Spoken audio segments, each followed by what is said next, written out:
We're almost ready to begin the fun part, hanging your wallpaper. But we have one final step to do first, and that is to what we call engineer the room. Now, it's not technical, it's really very easy. I'm going to explain this to you.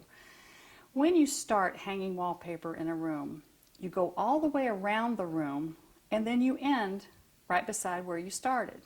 That point is called the kill point.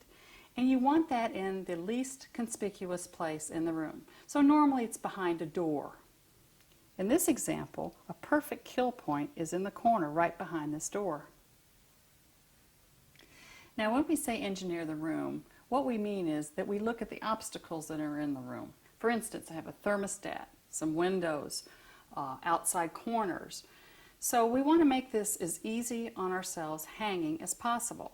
So to engineer the room, I'm going to take my tape measure and a pencil, and not a pen, because an ink pen can bleed through your final wall covering, by the way. This is why we always use a pencil. Let's measure the width of our wallpaper, and we see that it's 20.5 inches wide. So we're going to go to our first obstacle, which is this stained glass window. Now if I were to start in the corner and go over to the stained glass window, it's 21 inches wide. That's not good, because that would leave us a 1/2 inch to put paper around the window, and that'd be very difficult for you not to tear. It'd be difficult for anyone not to tear the paper. So what we would prefer to do is we'd like to have our seam run approximately through the middle of this stained glass window. So let's just measure it out and see what happens, see where we go.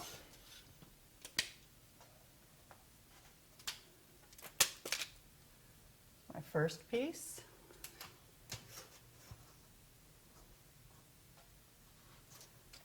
Here's my second piece. See, I'm measuring 20.5 over this window. Now that does well around this window. Now we've got a thermostat here. Let's just see where this comes. I'll take my straight edge here. Okay, now if my piece were to come here, that leaves me 3/4, almost an inch around this thermostat. Now that again would be difficult not to tear. So we really would prefer to have our seam somewhere in the middle of this thermostat. So we're not going to use these marks anymore. Just X those out. We really want to kind of move everything this way. So let's go back to our stained glass window. Let's measure 20.5, but we're going to move this way a couple of inches. Okay, here's our first mark.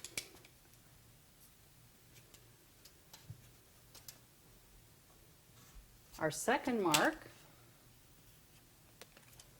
second piece, our third piece,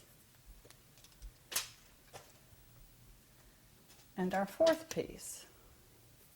Now, let's check it again with our straight edge. Oh, that's going to do very well. We're actually underneath, we'll be underneath and able to cut around the thermostat. So we're going to start with this right here. Make a circle around it so you know that's where we're going to draw our level line, and that's where we're going to start hanging our first piece. What we will do is we'll hang this first piece here, then we'll go back and hang the little pieces over top of the door. Remember, behind the door is going to be our kill point. As we go around the room, we're going to hang our first piece here, and then we're going to work all the way around the room. Now, before you go crazy with the scissors and start cutting up your paper, we have to talk about one more thing, and that is our pattern match. Now, pattern match is different from pattern repeat. It's going to depend on that. Pattern match is really how you match it when you take it to the wall. Now, the first one I'm going to show you is a random or no repeat, and it's also a random. It's called a no repeat pattern, and it's a random match. Okay. For instance, such as this one. Now, to install this would be the top of your first piece, but you reverse hang it, so your second piece, this would be the top. So in other words, this would be pieces number 1, 3, and 5. This would be pieces number 2 and 4. And sometimes I think it'd be very helpful for you as you cut it off the roll to mark. This would be 1, this would be 2, this would be 3, this would be 4, like so. And it'll help you keep track of it. The reason you do that is because in a pattern like this, there can be subtle shading from side to side.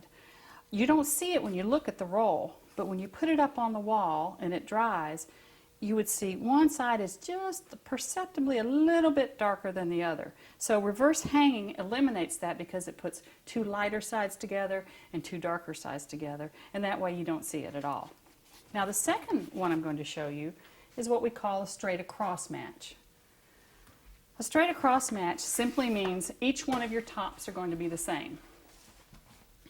When you decide what top that you want, what looks aesthetically pleasing to you for the top of your wall, you will cut each piece with that same top. Okay, I've matched my pattern now. Notice on this side of the roll we have this set of grapes. A straight across match means when we go to our second paper, this is exactly the same.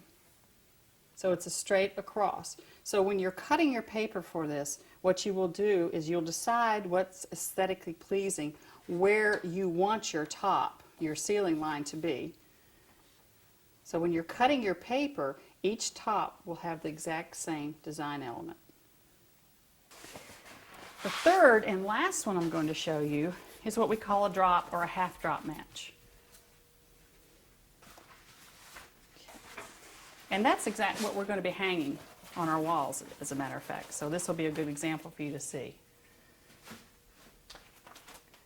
In a half drop match, what we have is pieces 1, 3, 5, and 7 will have the same top.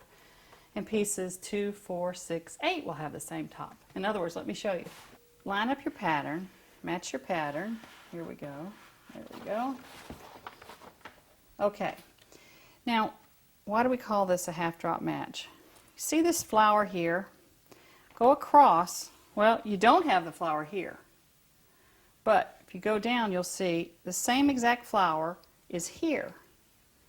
Now, we have a 25 1/4 inch repeat on this paper, pattern repeat. So we look at this flower, we go down this side, we see our next flower that's exactly the same. When we match this paper, you'll notice that flower is halfway between. So this is a half drop match. To cut these papers, you would decide which is the top that you want.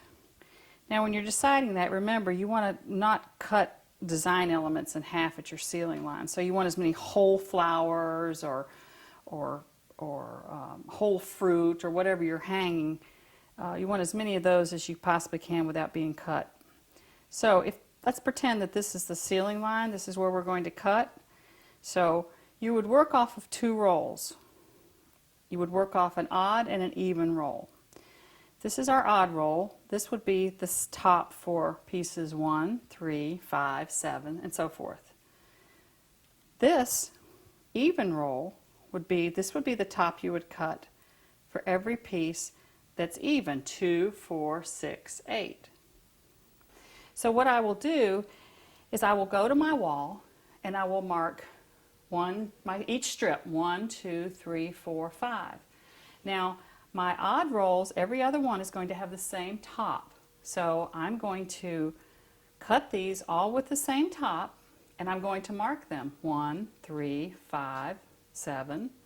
Or you can always just mark odd, even if that's easier for you.